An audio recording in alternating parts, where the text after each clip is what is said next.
Democracy live में आपका स्वागत है। गाजीपुर जनपद राजनीति का आखड़ा बनता जा रहा है।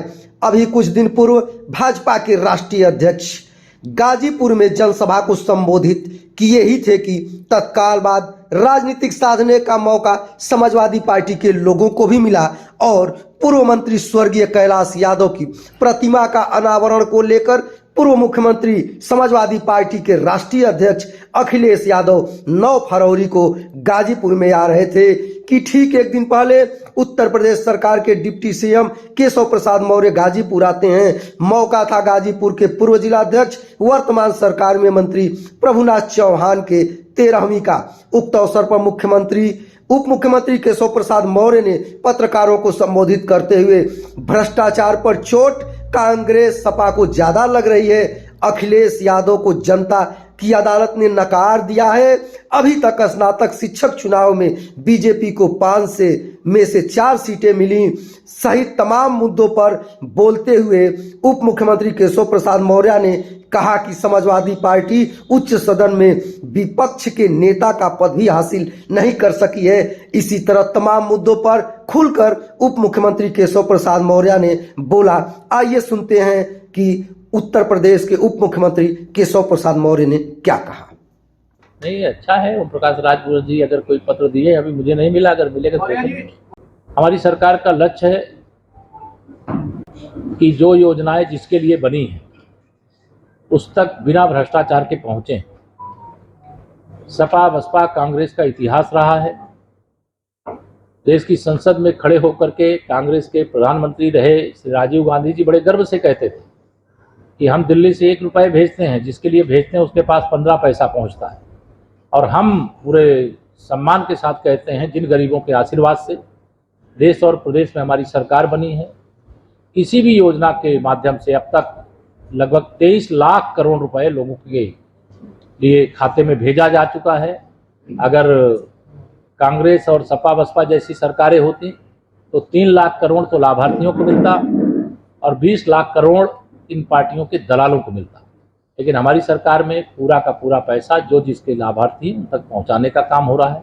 इससे भ्रष्टाचार के ऊपर चोट हो रही है तो उसकी चोट सबसे ज़्यादा कांग्रेस को और समाजवादी पार्टी को लग रही है।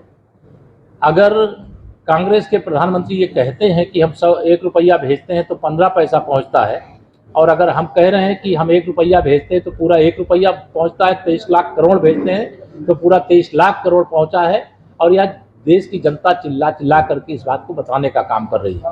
और श्री राहुल गांधी जी और श्री अखिलेश यादव जी 2017 में भी और 2019 में भी सब मिल करके चुनाव लड़ लिए हैं। जनता की अदालत में इनको नकार दिया गया है।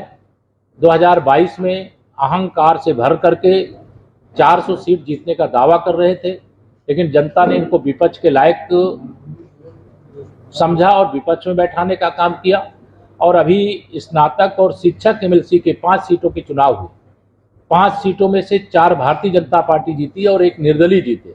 समाजवादी पार्टी आज उच्च सदन में विपक्ष के नेता का पद हासिल नहीं कर सकी, और जिस आचरण में चल रही है, जिस प्रकार का जहर फैलाने की कोशिश कर रही है, जिस प्रकार से समाज को बांटने का काम कर रही है, जिस प्रकार से कुछ का साथ गुंडों का विकास, अपराधियों का विकास, दंगाइयों का विकास करने का काम कर रही है, समाजवादी पार्टी की जो स्थिति उच्च सदन में है, विधान परिषद में है, आने वाले समय में उससे भी खराब स्थिति विधानसभा में हो जाएगी। कल समाजवादी पार्टी के राष्ट्रीय अध्यक्ष अखिलेश यादव गाजीपुर आएंगे, उससे एक दिन पहले आप आए, वो कल पूर्वांचल को संदेश देंगे, उससे पहले आप कुछ कहना चाहेंगे? देखिए, उनका संदेश है कि सारे गुंडे एक हो जाओ, सारे अपराधी एक हो जाओ, सारे माफिया एक हो जाओ, और हमारा संदेश एक है, गुंडई करोगे तो जेल के ताले खुले हुए हैं और उनकी जगह जेल में है। वो अपराधियों, गुंडों, माफियाओं के भरोसे है, हम जनता के भरोसे हैं। स्वामी प्रसाद मौर्य ने प्रधानमंत्री को भी पत्र लिखा है रामायण में चौपाइयों को हटाने के लिए,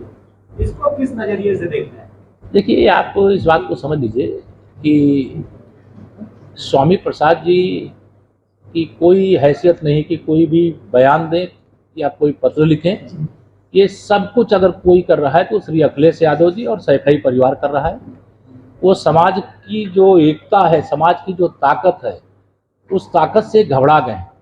ये लोग नहीं चाहते हैं कि गरीब को पक्का घर मिले, गरीब के घर में भी शौचालय हो, गरीब के घर में भी पीने का शुद्ध पानी मिल जाए, गरीब बीमार हो तो उसको दवा मिल जाए, अगर भूखा है तो उसको प्रधानमंत्री गरीब कल्याण अन्न योजना से राशन मिल जाए, उसको भी। इनके शासन में 3 घंटे बिजली में आप लोग भी जीते थे, लेकिन आज आपको 18 घंटे, 16 घंटे, 24 घंटे बिजली का जो अवसर प्राप्त करने का अवसर मिल रहा है, ये सुशासन का ही परिणाम है।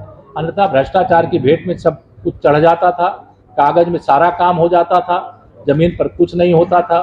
समाजवादी पार्टी की सरकार का मतलब है डीएम और कप्तान हो, चाहे एसडीएम और सीओ हो, चाहे थानेदार और बीडीओ हो, सबको इनके गुंडे निर्देशित करते थे।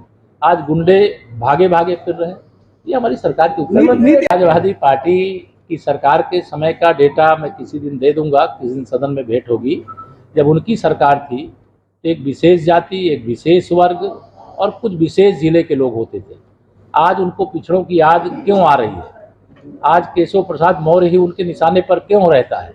क्योंकि उनको लगता है कि उनको जब पिछड़ों को धोखा दे करके वोट लेते थे, गरीबों को धोखा दे करके वोट लेते थे, अब वह युग चला गया है। लोग जाग गए हैं। लोग प्रधानमंत्री नरेंद्र मोदी जी के नेतृत्व में जो देश का विकास हुआ है, देश में भारतीय जनता पार्टी का जो विस्तार हुआ है, उससे समाजवादी पार्टी समाप्तवादी पार्टी बनने जा रही है। और साजिशवादी पार्टी बन करके उसने जो आचरण किया है इस बीच में, यह साजिशवादी पार्टी बन करके आचरण करने का यही हश्र होगा कि समाजवादी पार्टी इतिहास के पन्ने में